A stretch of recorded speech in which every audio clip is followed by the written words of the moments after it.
Good morning, everybody. This is Grant from State of the Spark, and I am pumped about today's show for several reasons. Got a good show. We're going to be covering what is the framework for personal development coaching. Now, we talk a lot about personal development, but what it usually ends up being is business development, small business development. We talk a lot about that. But what is personal development? Really?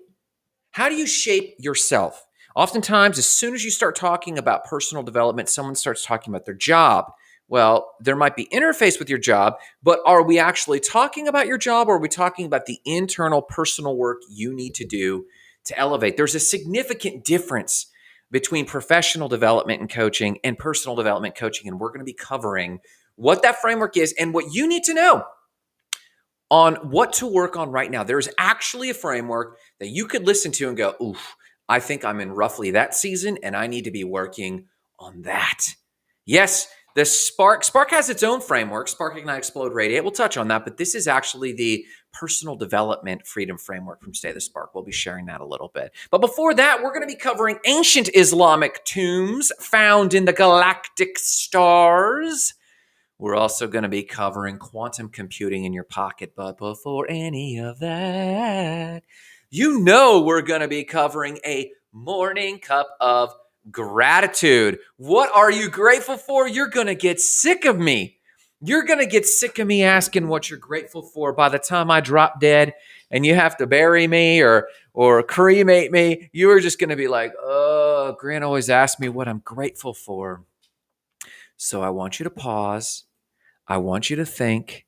I want you to go inside. I want you to get quiet. I want you to get your morning cup of coffee or tea. And I want you to ask yourself, what is it you're massively, radically grateful for this morning? What's bringing you joy? What makes you happy?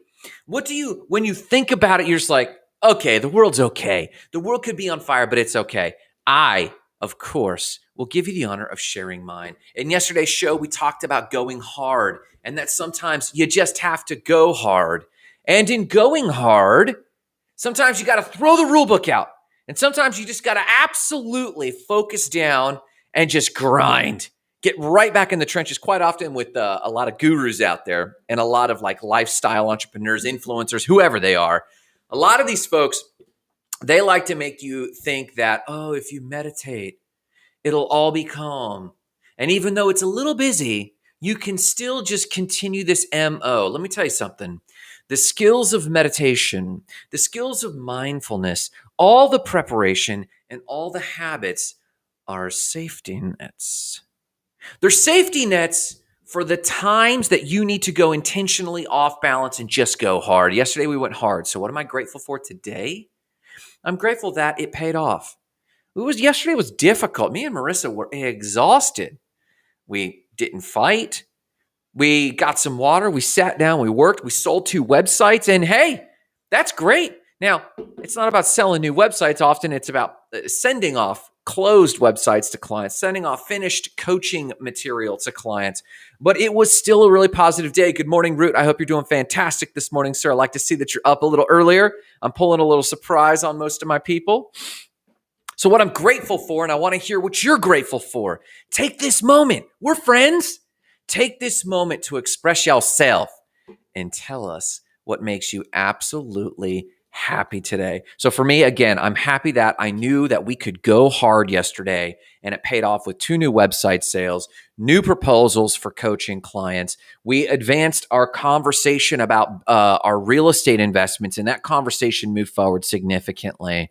So, and we had serious conversations about how we manage ourselves in front of our employees. Like there was a lot of really good conversations. So I am grateful for that. And then, of course, Marissa has it planned. You're hearing it here first. That Marissa and I have it planned. We've got a family trip. Coming up to North Carolina in about 4 weeks. And Marissa jumps and says, hey, so we're going to be doing a 3-day hike in North Carolina, 30 miles. I'm super intimidated, super freaked out about it, but I'm doing what I know to do. I go to the gym. I prep. I'm going to prep my food. I'm going to wean off of coffee a little bit and get into some tea so that I'm not so caffeine dependent because there's going to be more water. I don't know what to expect. I haven't done this aggressive of a hike, and I know Marissa's in bed hiking, chuckling about that. It's not an aggressive hike. It is for people like me who I'm used to fitness. I'm used to working out. I'm used to whatever I'm used to. I love being out in nature, but hiking and overnight, there's a lot of other variables that I'm just not used to. But I'm grateful for that because of what we're going to talk about over here. We're going to be talking about what you need to know for your own personal development, not professional development, not skills development, personal development. We're going to be talking about that. Root jumps in, my man, and says, I'm grateful for the team I'm building. Let me tell you something. If you're not building a team, you're not building a business. And people might catch me on that. Yeah, what about infopreneurs? Well, I'm down with infopreneurs, but I've been trying infopreneuring for a long time. And doing it on your own doesn't work, even if it's just 1099 vendors. If you don't know the team you're building, I challenge you, you're not building a business. You're not even building a life. If you're not building a team, are you even building a life? If a tree falls in the forest and no one's there to hear it, was it even there? If you built a business and a life and aren't connected with the team you're building, did you even show up? I love this. Great one, Root. I really appreciate it. So let's talk about other news. News that'll make you smarter. News that'll make you a better cosmopolitan. Let's talk about it. And before we go any further, hey, this show lives on likes, shares, and tagging. So if you're on YouTube or LinkedIn, wherever you're at, I see some of the chats kind of all over. Like, share, tag someone. And today we're going to be talking about how to know what you need to work on. And nudge, if you've got that friend or coworker who, they need to do some personal development and that you wish they just got that nudge, tag somebody, share today's video. We're gonna cover that. But first, let's talk about quantum computers in your pocket. Let's do this. So, nerd alert.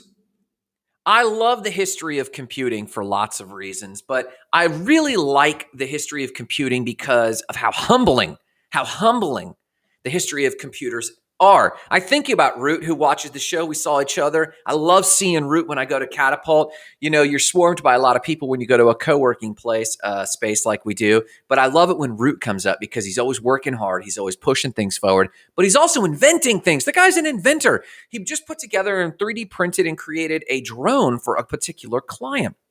I love computing. I love innovators.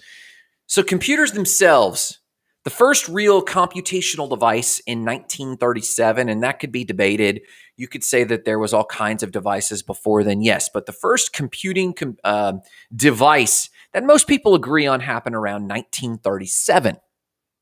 And it took a whopping 48 years, 1985, before we had the first user-friendly operating system. Now, I'm building to something here. And we call these GUIs. GUI, Graphic User Interface. Now, for the longest time, we've had DOS, we've had coding languages, and you could say those were operating systems, but they're not operating system as we generally agree. Operating systems at large are what's known today as graphic user interfaces. They're Windows, Microsoft Windows. It's Mac, right? It's Linux. It's Android. These are graphic user interfaces. They're interfaces for the average user to actually click things and work with the digits and work with the electrons and actually make computers work. It took us between 1937 and 1985 from when we invented the first computer to when we actually had the first graphic user interface. And I dropped the link in the comments, which I really encourage you to check out because it's cool. It's actually got, here, let's just like that. Let's do this. Boom, boom. I'm on my thing. There we go. And it is an interesting timeline of computational devices. So you can see in the thumbnail, that is actually what is agreed upon to be the first computational device. Now, why are we talking about this? Quantum computing. The first quantum computer was the size of a room, and we built it in 1998. Now, quantum computing is insane, and I'll share that with you in a second. But this year, last month, only 23 years later, less than half the time from the moment we invented a quantum computer to when we had the first graphic user interface on a microchip was 23 years. This is half the time. If people cannot say the species is not accelerating at a rapid clip. So now there is a microchip for quantum computing. There's only 50 quantum computers have been built in the world. And now, because of the microchip, they have an operating system called the Delta Flow OS. Now, a Cambridge University startup by the name of Riverlane has actually put this together. And they basically have their little tidbit here from Dr. Hutchings is, in its most simple terms, we have put something that once filled a room onto a chip the size of a coin, and it works. And we said the same thing about computers, and now we're saying this about quantum computing. Now, why do we care about quantum computers? Like, what's the deal? We know about computers, Grant. You do not know about quantum computers. You've probably heard the term. You've probably seen it in the news. You probably heard the term qubits. You probably thought, well, can I play Call of Duty? You can do so much with a quantum computer. And I want to paint this picture. Currently, right now, to create a prescription drug, it takes about $1 billion of research and development. You have to have a lab. You've got to have all these chemical elements. You've got to have certain skill sets. You've got to have certain mathematicians in the room. You've got to have certain virologists in the room. It is a large affair. Quantum computing is so powerful. It is so far and away more powerful than the most powerful gaming computer that you can actually build an entire working lab with every known variable and factor to test your drugs. You're taking what amounts to $1 billion enterprise to a couple $1 million. Yes, there will still be human trials, but you have accelerated. Every working variable can be computed. The computer is so powerful, it can compute every working variable. We can do the same thing with flight and flight testing. Imagine how we used to build models of airplanes or models of cars and then put them in a wind tunnel and then put them in various conditions and then put pilots in them. You can even account for pilot variability. These can compute such a wide array of computations that it melts the mind. They actually have to invent AI algorithms just to observe what's going on. These are powerful, powerful computers. And once we do this, we can compute exactly what it takes to get to Mars. We can invent new materials, completely new materials. You can predict viruses that haven't even been invented yet. You can predict where they're doing. You can predict weather patterns. This is insane. And once we get it on a microchip, we make that readily available to other developers. And as other developers who might not know the hardware side, but they know the software side, they can now play with this and new inventions will come spewing forth at a breakneck speed. And as this applies to AI, is unfathomable. I'll stop and leave off on there. This is a mind-blowing, humbling invention that might be like, well, Grant, I got to go sell landscaping today. Hey, I'm with you. Hey, I got to go make sure things are right with my family. Hey, I feel you. But just know that, again, other news is meant to elevate you and make you smarter. I'm telling you, pay attention to what's going on here because it is groundbreaking for the human species. Let's talk about discovering ancient Islamic tombs with galaxies. In the Kassala region of eastern Sudan, there is a cluster of ancient Islamic tombs. These tombs are characterized by monuments known as tumuli, which are basically made of stone structures and relatively simple and raised from the ground, and they're widespread through all of Africa. There's also a thing called kubas. I'm probably pronouncing this wrong, but it's a term that refers to Islamic tombs in general and shrines in the ancient Arabic world because they spanned all over at one time.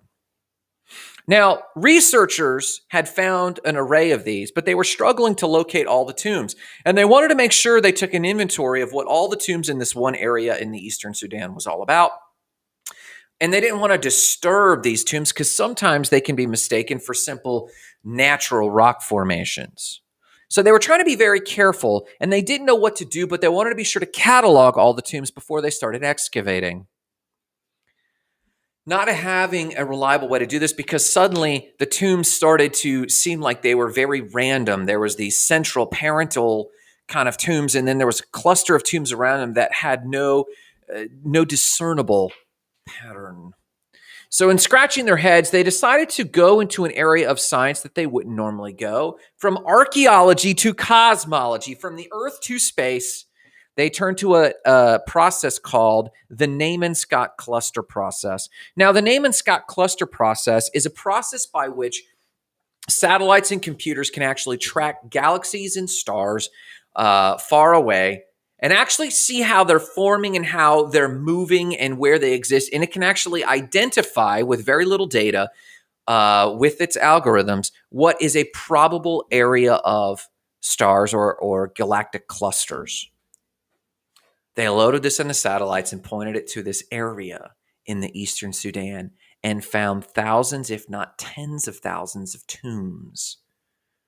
They're from the medieval era, and they were finding that several of these were hiding subclusters revolving around unidentifiable parent tombs originally that acted as centers of attraction for subsequent burials, seemingly driven by general sacredness of the location at large and social trajectories of still existing mobile groups. Basically, these nomadic tribes would come to the area. They would revisit the most ancient ancestor. They would visit that tomb and then move from that tomb ritualistically to the outer tombs and say, well, these were their children, and these were their grandchildren, and these were their great-grandchildren. And they would effectively create a family tree of tombs.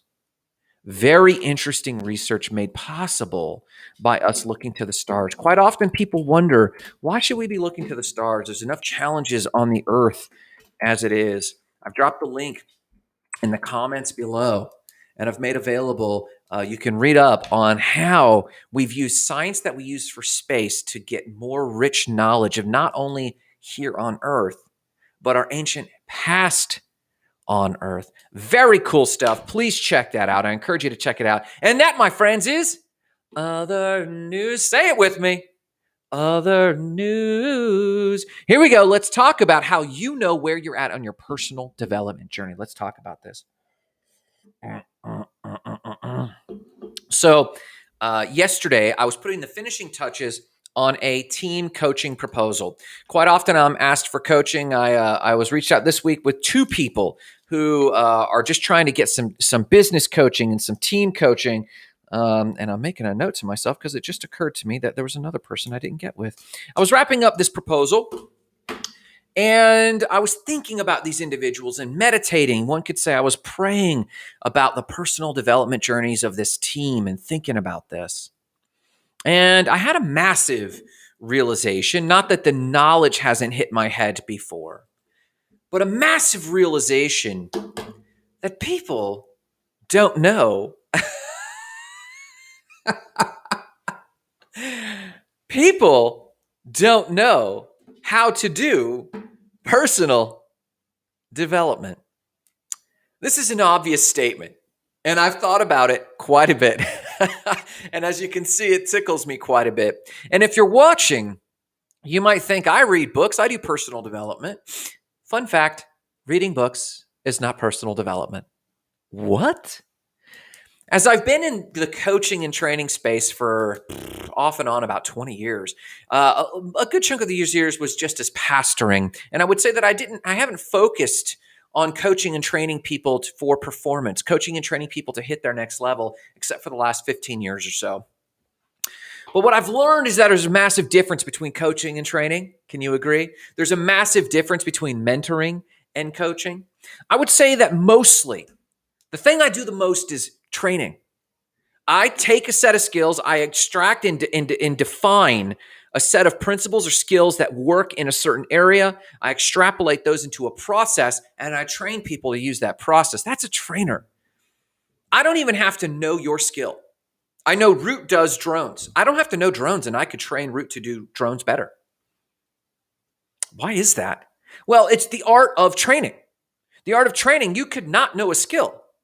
And because you know the art of training, and you know how to create a framework, and you know how to deliver that framework, you know how to identify frameworks, That's my skill. Sometimes I am paid to come in and to look and observe at something that other people have been looking at for years and extract their best principles that they can't even identify. That's what I do. That's one of the things I do. That's part of my training. That's why we call it Spark. Here we go. Spark training. That's why we call it Spark training. But I have a passion for coaching. And coaching is similar in the aspect that I don't have to know what you do because coaching is you. It's the performance of the person. And I might not know your trade or your skill or your craft, but I guarantee I know you. I guarantee I know people better than most people you know. And as I was thinking about people and touching on this, I realized most people don't know how to personal develop. And it rocked me because I realized most personal development is actually mislabeled. Most personal development is small business training. If you're like, Grant, I need some coaching. Great. What's up? I need a business plan. Small business coaching and training. Is that really what you need, though? Everyone thinks it's what they need because it's outside of themselves. Hey, Grant, I need some coaching. Why is that? I'm trying to figure out sales. So you need some small business sales training. I got you. I know how to sell. Let's do this. What I realized is I haven't had but maybe 2 conversations or 2 individuals that I've had multiple conversations with over the last 15 years who came to me and said, Grant, I need coaching. And I said, why? And they said, I wish I were better. Better at what? Well, obviously, I want to be better at sales. Obviously, I want to be better for my employees. But I'm the problem. This is why most coaches start in small business, but quickly realize that they have to go up market. They coach executives because executives are usually the only ones who are self-aware enough and value it enough to know that they're going to be sitting across the table from an advisor, from a coach who knows human dynamics and people. That coach might not make as much as they make. That coach might have never touched their industry, but that coach knows how to unlock people. That's what I do. That's what coaching is. And I had this revelation as I was finishing out this proposal and realized, oh my gosh, I really do need to make the personal development framework approachable and easy to understand. But what happens if you think, Grant, I need coaching, I need training, I want to level up, I might need a business mentor? Awesome. Those are all different things. So you might go to, like we used to in the old days before Amazon, you might go to a Books A Million or Barnes & Noble and walk in the personal development aisle. I cannot help but do that to this day. And back in the day, I was so hungry to grow that I would literally grab any 3 books and read them by the end of that week. And then I would get on a topic and I'd get on that topic and grab any book. Good morning, Rob. Thanks for the heart. I appreciate you this morning. Rob Boudreau, my man. I haven't seen that guy in far too long. I just told your story, Rob, about collecting smiles to a lovely friend yesterday, and they appreciated that. Just so you know, your tradition with your daughter of collecting smiles is affecting people in a ripple effect. Just affirming you, brother.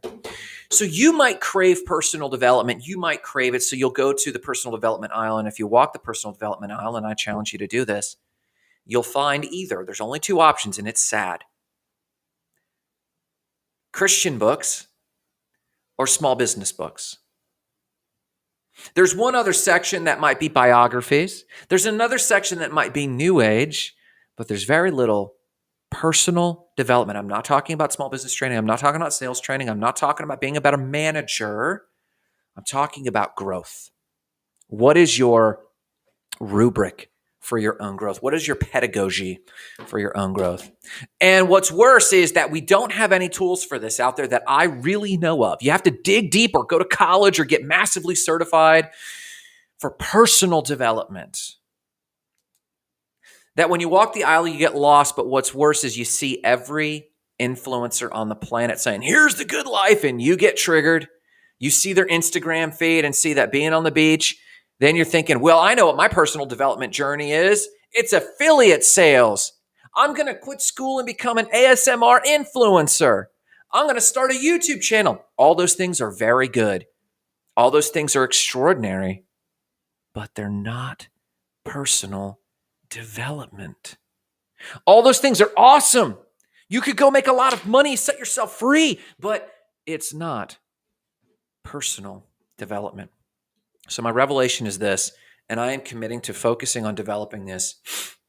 State of the Spark, we have our own framework. We're going to solve this problem, and I'm going to give you some cues right now today that you can actually take away and start to decide how you need to develop. And I'm not even talking about fitness and health. That to me is also an external thing. It's a physiological thing, but it's an external. What I call internal is even more internal than health and fitness. It's mental health. And I know that it's hard to differentiate physical health from mental health, especially with our knowledge about gut biome. But I want to give you a framework to start thinking about personal development.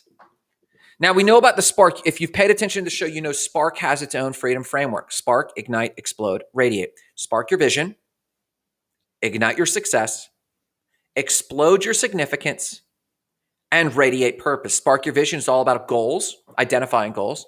Igniting success is all about giving an action and creating wins and learning how to be an executive of your own life. Explode significance is taking what you know about, what you just learned about goals and success and making it about others. And radiating purpose is reconnecting with yourself, reconnecting with God by connecting with others and connecting with yourself. That's kind of the general holistic framework of State of the Spark. And nearly every other framework stems off of that. And we've got sales frameworks and marketing frameworks, and we've got life journeys and relationship frameworks and the TLE, total life experience. We got frameworks upon frameworks. And I realized we haven't had a personal development framework. And I'm just going to label it a coaching framework because I want it to focus on, if you are a coach or if you coach people, a budding framework. And you'll have to give me some grace on some of the titles of each of these sections. There are 4 sections, 4 of them real quick. But there are milestones or touch points in each one that I want to give you to help you identify where you need to work. Let me hit on these real quick for posterity. You can always rewind and play this later in the day. Share this with a friend. Tag a friend. If you know they've been struggling to grow and they need a framework, share this with them because I think it would be extraordinarily helpful. Here we go. Phase 1. Finding focus. And you're gonna see parallels to the Spark Freedom Framework. That we call it the grid of success. We'll get into that some other day. It's the grid of success, Spark, Ignite, Explode, Radiate. You'll see parallels, but it is focused on the internal personal development journey. And everyone is in a different phase at any time, okay? And if you've made it to the end, at some point you're gonna start over the beginning because seasons are cycles. You ready? Here we go. Number 1, finding focus. In the finding focus phase, you're cultivating clear and calm thinking first. Clear and calm thinking. You have to cultivate clear and calm thinking. Sometimes this is meditation. Sometimes it's getting away. Sometimes you need a retreat. Sometimes you just need to say no and clear your schedule and take time down. I don't mean vegging out with Pringles in front of Netflix. I mean just taking time away to find some clear and calm thinking. Journaling is huge. Number 2, from that, create a surplus. This is called surplus of mental and emotional energy. Right now, you have stopped personally developing at some point in your life because you do not have the surplus mental and emotional energy to develop, to read that book, to take that course. Grant, I'm just so exhausted. Number 1, or aspect A, clear and calm thinking, create a surplus of mental and emotional energy. Number 3, get clarity on what matters most. Summary, goals. You need some goals. And number 4, commitment to radical change. If you've been in a malaise, and I would say most people who feel that they're in a funk and can't find what to do next or how to develop next, this is probably where they're at in the finding focus phase. And in that finding focus, they have to cultivate clear and calm thinking, create a surplus of mental energy, get clarity on what matters most, and then find, once they've done that, to be able to generate a commitment to radical change. Is that you? Is that you? Once you have that, phase 2 is this: building the next or new mindset, building a new paradigm. Because remember, this is cycles. And what was new and shiny at one point, if you keep doing it for a while, it's going to become dull, even though it's the same thing. So once you have done the things from finding focus, you might have just enough reserve and just enough calmness and just enough clarity and just enough commitment to do the next one. And that's build a new mindset or the new paradigm, building the new paradigm. Number one, observing your internal and external emotional contexts. This is journaling. What? You probably need help with this. To observe your internal emotional contexts. I'm angry. Here was one. I was bitter with the church for a very long time. That was an internal emotional context. And externally, anytime I encountered people, I had a visceral external reaction to people in the church. I had to become aware of this. Number two, I had to expand my emotional, my mental, and my professional vocabulary. Let me tell you something. You need to cultivate a new vocabulary. It's that simple. Sometimes we read books to get all these concepts, but you have to develop the vocab. You cannot walk in what you don't have language for. If you don't have a word for fear, you'll never be afraid. You might have anxiety, you might see your blood pressure rise, but you'll still face adversity. But if I gave you the word fear, now you know what it is to be afraid, and you can now walk in it. This is why guarding your tongue is so important. I present for your consideration, if your personal development journey is stuck, you literally need to expand your vocabulary. Find new words. What is the ancient Mayan word all in? O-L-L-I-N. What does that word mean? I can walk in it because I have that word. Before I had that word, I could not walk in it. Be a collector of new vocabulary. And then as you expand your vocabulary, expand it in the direction that you sense you might need to develop. And it's really good to focus on expanding your emotional vocabulary. To be able to say, for me to be able to say, I was bitter with the church, that just being able to say it is enough clarity for me to start constructing a new mindset. Number three, start using the new vocabulary. Share it with people. Use these phrases with people. Why? Because it will attract and repel other inputs. And then translate these new emotions and hopefully new healthy emotions into intentionality. Number one, observe your internal and external context. Number two, expand your vocabulary. Number three, start using the vocabulary. And number four, translate the emotions into strong intentionality. So that was finding focus. That was building a new mindset and a new paradigm. You are basically equipping your brain to see things differently, which leads us to phase three, external alignment. With external alignment, now that you have a new vocabulary, now that you have the habits of calmness and space and commitment to change, and now that you're translating your emotions to intentionality, you now have the ability and the tools, the mental tools, to start creating alignment. So number one, the first thing to do with alignment is to learn yourself, to actually learn who you are, because you've got new language for it in the previous phase. And now you need to learn to work with new dynamic patterns. So for example, if you've been trading stocks on Robinhood, and remember the preceding phase was building a new mindset and expanding your vocabulary. If you've been trading stocks and cryptos on Robinhood, and that's your only language, I've been trading cryptos.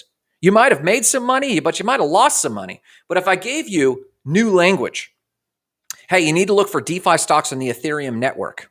Huh? Most people might take a pause. You need to get an APY on those DeFi stocks and actually hodl those. This is all lingo, right? But you can actually get significant, crazy returns. Staking. Staking is a piece of vocabulary as it pertains to cryptocurrency. Now that I have this language, I can see the dynamic patterns. Those patterns were always there. When I was frustrated, I don't know how to make extra money on the side, and cryptocurrency, I feel like I'm missing out. I got fear of missing out. But all I know is to buy cryptos. I'm going to buy the Bitcoin on Robinhood. But if you did your homework, created a calm, clear space, created a focus and clear goal, and then started expanding your vocabulary, now you know about DeFi, now you know about staking, now you know about Ethereum, now you know about altcoins and what those are all about, and you probably know of other places than just Robinhood to trade. You're expanding your vocabulary, and the net result is that you're learning to work in new dynamic patterns. This is how you take a new level. You learn to work in new dynamic patterns. If you've been a grunt worker and you're now trying to be a manager, chances are the average self-employed person, they can't even see the dynamic patterns of management because they don't have the vocab, because they never took the time, because they're always responding to fire. So you can see how these phases of personal development are equipping you to grow. So the first phase was finding focus. The second phase was building a new paradigm and a new mindset, partly by expanding their vocabulary. Phase 3 is external alignment. You've shaped a new paradigm and you're trying to now see how you're going to interface with the world. So you're learning yourself. Where am I at? What have I been doing? It's a highly self-aware moment, often through journaling. Where am I at? How have I been trading? I've been trading on Robinhood and I've been trading the cryptos and the Bitcoin, but I've expanded my vocabulary and now I'm trying to see how these dynamic patterns are working. Learning to work with dynamic patterns is what caused me and Marissa to invest about $5-6 grand last summer, and it turned into 25 by February. We saw dynamic patterns and we acted on it. External alignment, the third part of external alignment, learning to work with expansive dynamic patterns. The third one is expanding your beliefs. I believe I can take action on this. I believe. Part of expanding your vocabulary, part of personal development is to strengthen your belief in more. Whether it's Marissa hiking, she's going to expand her vocabulary on equipment. She's going to expand her vocabulary on how to be on the trail. She's going to expand her vocabulary on the difference between a bear can and a bear bag. Like, these things matter. And that should then support an effort to expand her beliefs. And it comes out with internal language shifting. You've added new vocabulary. You've added the awareness of new patterns. You then start saying things to yourself like, I believe I can do this. I believe I could invest that money like I did last summer. I believe we could do, me and Marissa, we're increasing our personal development and our external development on real estate investing. And we've got several holdings. They're doing pretty good. We've expanded our vocabulary. We've seen dynamic patterns right now with our Airbnb and our Airbnb income. And now we're expanding our beliefs. Well, let's go for that $900,000 property now that has so many doors and 2 units. And it's got this, that, or the other, and it's located here. Expanding our dynamic patterns helps us expand our beliefs. I believe that we could get that place in Bryson City, and I believe we could buy it better now, buy a better property in a better location, because we're now seeing dynamic patterns at work, not just in our own life. Being able to see dynamic patterns at work is being able to see it in other people's lives and whether or not it's working, because you've expanded your vocab. That expands your beliefs. I believe I could do this. And then the last step of external alignment is I trust myself. I trust to win, but I also trust myself should it fail. Trusting yourself is not trusting yourself to win. It's trusting that you can handle yourself even if you fail. Can I trust myself? Learn yourself, learn to work in expanding dynamic patterns, expand your beliefs, trust yourself. And the last area, the last phase of personal development. Original thought leading to original action. Now, you have not only expanded your beliefs and trusted yourself from the previous phase, you've now expanded your belief in greater possibilities. Like, it's certain now. You don't have to whoop yourself up to believe you can do that $600,000, $900,000 property. You don't have to whoop yourself up. You actually now believe it. I know I can. I know I can. And you might be able to point to the tactics, but you could at least explain yourself. But more than anything, inside of you, there's a certainty. Remember how you felt in phase 1? Uncertain, lost, confused. Now you have a certainty about the thing. You have cultivated faith. That's the second part. The third part is this.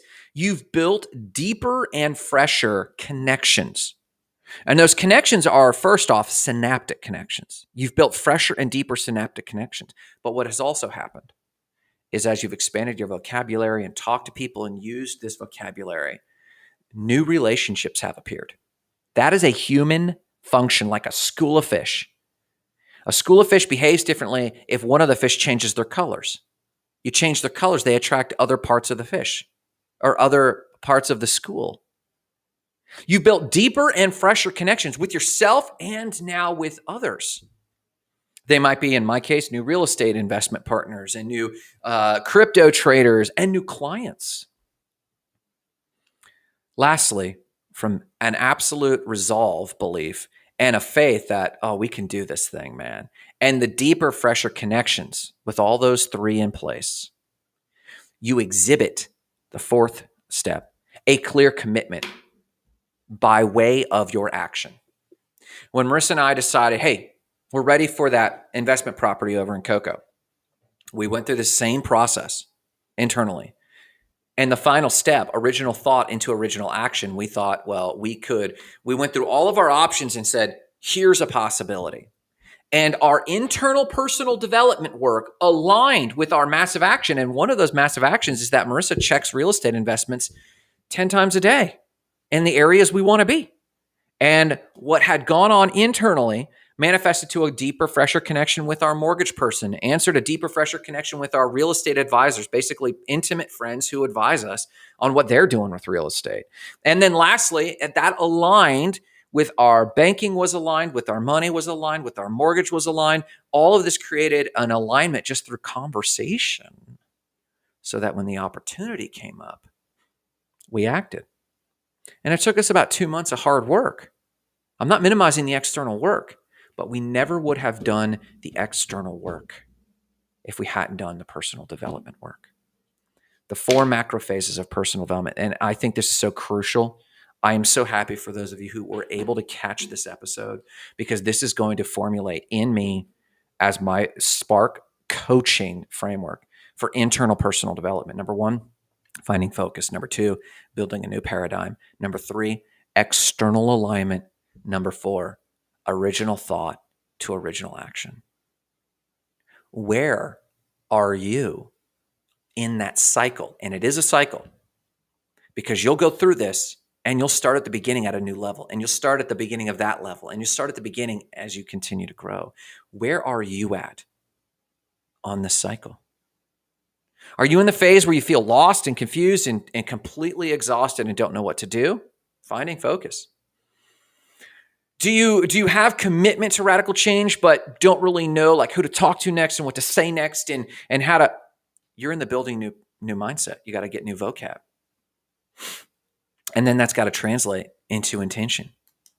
Do you have the vocab, but can't really see what's going on? You might need some mentoring or some coaching on dynamic patterns, and you might need to journal a little bit on what's holding you back, and you might need to expand your beliefs and really build up a confidence, and you might need to begin to trust yourself. That's external alignment.